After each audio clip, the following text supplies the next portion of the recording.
Hello. Another successful use ng TP-Link Travel Router. Andito ko ngayon sa Batanes and yung hotel, meron siyang free wifi pero voucher type.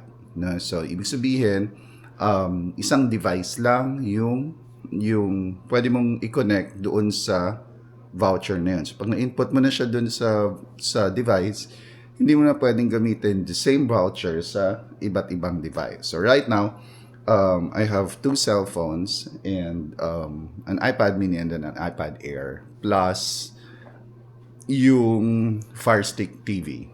Okay. So, kailangan ko i-connect lahat yon. So, that means I have to get like, 5, 6 vouchers. So, syempre, parang abuso naman. So, what I did, yung isang voucher na yun, hindi ko in-input sa ibang devices. In-input ko lang siya dun sa TP-Link Travel Router. And then, after a few minutes of setting it up, connected na lahat ng devices ko using just one voucher. No? So, here it is. Ayan. Hindi ko na pinalitan yung settings niyan ever since from Korea to Japan to Cagayan de Oro. Yan na yun, no? So it works. Stable yung blue LED. It's connected and I have multiple devices connected to it. Yeah. So